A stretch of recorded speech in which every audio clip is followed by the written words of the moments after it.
আসসালামু আলাইকুম রহমতুল্লাহি ওয়াবারকাতু। সম্মানিত ভিউয়ার্স, যে যেখান থেকে আমাদের ভিডিওটি দেখছেন সবাইকে আন্তরিক শুভেচ্ছা অভিনন্দন। আমরা শুরু করিতেছি মহান আল্লাহ তাআলার নামে। তো অনেককে আমরা আপনাদের লতি কচু চাষ নিয়ে অনেক সময় অনেক ধরনের আমরা ভিডিও দেই, শিক্ষণীয় কিছু ভিডিও আপনাদের সামনে আমরা উপস্থাপন করার চেষ্টা করি। তো আমরা যে শুকনা জমিতে লতি চাষ করি, লতিরাজ বাড়ি একের চাষ করি, এটা আপনারা অনেকেই হয়তো বিশ্বাস করেন না কিংবা জানেন না, দেখেন নাই। তো এই যে দেখতেছেন, এই বছরে আমরা এই যে যে জমিটা দেখতেছেন, এই জমিতে আমরা নতুন পদ্ধতিতে একটা চাষ করছি। তা হলো একই সারিতে পাশাপাশি দুইটা করে গাছ দিচ্ছি এই যে জমিতে।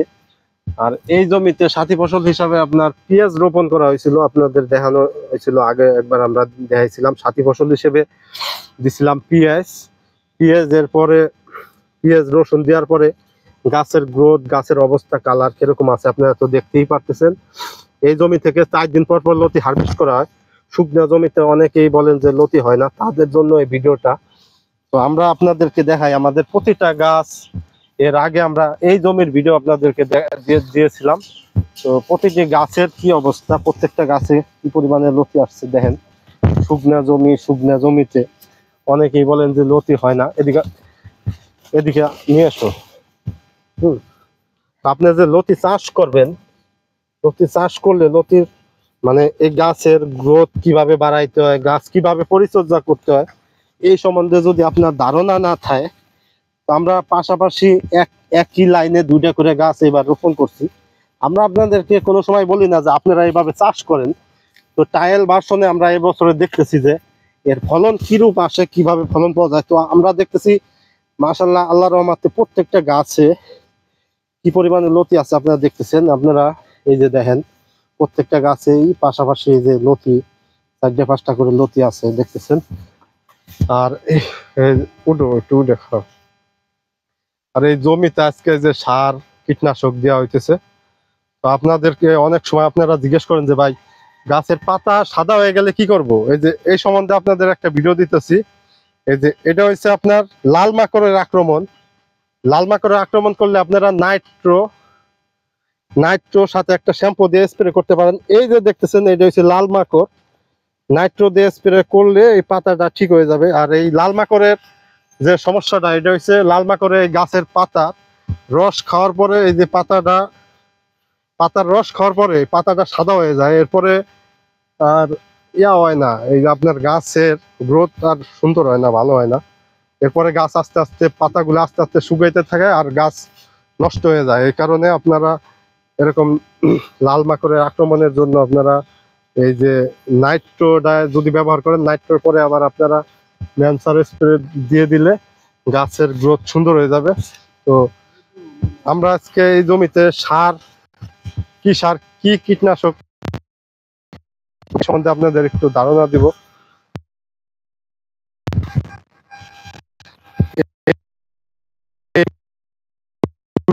সার, এই যে মিশ্র সার ব্যবহার করা হয়েছে, এই জায়গায় আমরা একটু দেখাই। এটা হচ্ছে ইউরিয়া, তারপরে আছে 3-4 জাতের মিলাই আমরা একটা মিশ্র সার তৈরি করছি। এই জায়গায় ইউরিয়া আছে, এই জায়গায় হালকা পরিমাণে আছে হলো আপনার এই টিএসপি, এমওপি আছে। সব ধরনের সার মানে মিশ্র সার দিয়ে আজকে এই চাপানে দিয়ে দেওয়ার। গাছের গ্রোথ তো কিরকম এটা তো আপনাদেরকে দেখানোর চেষ্টা করলাম, আর একটু দেখাই।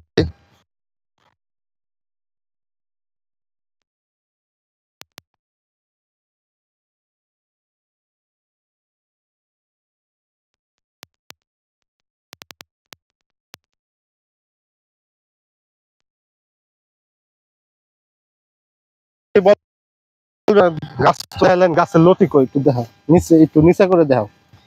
দেখেন প্রত্যেকটা গাছে, এই যে প্রত্যেকটা গাছে কি পরিমাণে লতি। অনেকেই বুঝেন না, জানেন না যে শুকনা জমিতে লতি হয়। তাদের জন্য এই ভিডিওটা, আমরা সবসময় ভিডিও দিতে পারি না, অনেক অসুবিধা, কাজ বাজ, বর্তমানে প্রচুর পরিমাণে গরম পড়ে। আর বিশেষ করে আমি, আমার যে কোনো ক্যামেরাম্যান নাই, আপনারা জানেন, মোবাইল ধরার মতো কাউরে পাই না। প্রতিটা গাছেই দেখতেছেন। এখন অনেকের মনে মানে জাগতে পারে যে আপনি 1-2টা গাছ দেখেন, আর তো গাছ দেখেন না। এই জন্য আপনাদের প্রত্যেকটা সারিতে সারিতে সারিতে গাছগুলা দেখাইতেছি যে প্রত্যেকটা গাছে দেন শুকনা জমিতে লতিরাজ বাড়িয়াকে চাষ হয়। এটা আমাদের গাজীপুরের একটা নতুন প্রজেক্ট। তো এই দেখতে পারতেছেন যে কি পরিমাণে লতি আছে। তো লতি চাষে যারা নতুন ভাবে নতুন লতি চাষ করতে চান কিংবা লতি চাষে আসতে চান, তাদের জন্য আমার একটা মেসেজ থাকবে যে তারা আগে জানেন বুঝেন তারপরে চাষে আসেন। আন্দাজে চাষে এসে পরে কান্দাকাটি করবেন এরকম না বিষয়টা। আপনারা জানেন যে এই লতিরাজ বাড়ি এক কৃষি সম্প্রসারণ অধিদপ্তরের একটা সরকারি জাত। এই জাতটা চাষ করে আমি 2020 সাল থেকে চাষ করি। আমার নিজের ভাগ্য গুছাইছি, পাশাপাশি সারা বাংলাদেশে যাদেরকে চারা দিছি তাদের কাছ থেকে নিয়ে আবার অনেকেই চাষবাস করতেছে। এটা একটা রেয়ার জাত। এই জাতটার সারা বাংলাদেশে সুনাম আছে। আজকে 3 বছর যাবত সুনামের সাথে আমরা এই যে মানুষকে চারা দিতেছি। অনেকেই আমাদের ফোন দিয়ে বলতেছে যে ভাই যাদের চারা দিচ্ছি কেউ আজ পর্যন্ত কোনো কমপ্লেন করে নাই আল্লাহর রহমতে। তো মন থেকে আপনাদের দোয়া। অনেক ভাই ফোন করে বলে যে ভাই আপনার কথা কাজে মিল পাইছি, আপনার চারাগুলো খুব ভালো, আপনার পরামর্শ সঠিক। যখন কয় কালকে কক্সবাজার থেকে এক ভাই ফোন দিয়ে বলতেছে যে আপনার জন্য সার্বক্ষণিক দোয়া করি, এরকম অনেক ভাই ফোন দিয়ে বলে যে ভাই আপনার জন্য দোয়া করি, আল্লাহ আপনারে ভালো রাখুক। তো ভাই মানুষের দোয়া হয়েছে সবচেয়ে বড় জিনিস। তো আপনারা যে এই যে আমার জন্য যে দোয়া করছেন, আমি যে আপনাদের হাতে সঠিক জাতটা পৌঁছে দিতে পারি কিংবা এই জন্য আপনারা আমাদের কাছ থেকে মানে আমাদের জন্য দোয়া করেন, এর থেকে বেশি কিছু আর আপনাদের চাওয়ার নাই। অনেককে বলবো যারা না বুঝে শুনে চাষ করতেছেন, অনেকের আছে যে কচুর জমিতে এই ধানের জমি থেকে পানি আসার কারণে ক্ষতিগ্রস্ত হইতেছেন। অনেক সময় দেখা গেছে কচুর এই যে জমি, এই জমিগুলো আপনারা চেষ্টা করবেন নালা, খাল বিল এবং ধানের জমি থেকে পানি না দিয়ে সরাসরি মোটর অথবা এই সেচ পাম্প দিয়ে আপনারা পানি দেওয়ার চেষ্টা করবেন। কারণ অনেক সময় দেখা যায় নালার ভিতরে আর এই যে রিফিট ব্যবহার করে ধান খেতে ঘাস মারার জন্য, ওই সমস্ত পানি ঢোকার কারণে এই কচু গাছগুলা নষ্ট হয়ে যায়, ক্ষতিগ্রস্ত হয়। তো আপনারা এই যে শুকনা জমিতে আমরা কিভাবে চাষবাস করি, কচু চাষ করছি আপনারা দেখতেই পারতেছেন। এই যে আমাদের কামলা যে কাকা আছে, এই কাকা এই যে দেখতেছেন জমিতে সার দিতেছে। এই এই পুরা জমিটা যারা চাষ করবেন, আমাদের আশেপাশে যারা আছেন দেখেন আমাদের গাছের গ্রোথ কিন্তু মাশাআল্লাহ অনেক ভালো। এই যে প্রত্যেকটা গাছের ভিতর দিয়ে এই যে লতি আছে, আমরা এই জমি থেকে 4 দিন 5 দিন পর পর এই লতি হারভেস্ট করা যায়, যেটা অন্য কোনো জাতে সম্ভব না। দেখেন শুকনা জমিতে আসলে এত পরিমাণে যে এইভাবে যে লতি আসে, লতি হয়, অনেকেই বিশ্বাসই করে না যে শুকনা জমিতে লতি চাষ হয়। আপনাদেরকে যদি পুরা জমিটা দেখায়, আর আমরা এই বছরে যে এই যে নতুন পদ্ধতিতে যে চাষটা করছি, এই নতুন পদ্ধতিতে একটু এদিকে দেখাও। আমরা কিন্তু এক সারিতে 2টা করে পাশাপাশি গাছ দিছি। এখন আপনাদেরকে আমরা বলি না যে আপনারা এইভাবে চাষ করেন, আমরা পরীক্ষামূলক এই জমিতে এই বছরে এইভাবে চাষটা করলাম। আমরা কি পাই ফলাফল পাই আপনাদের জানানোর পরে, কিংবা আপনারা যারা নতুন এইভাবে করতে চান আমাদের সাথে পরামর্শ করে পরে আপনারা চাষ করেন, আমরা এতটুকুই বলি আপনাদের। তো ভিডিও বেশি দীর্ঘায়িত করব না।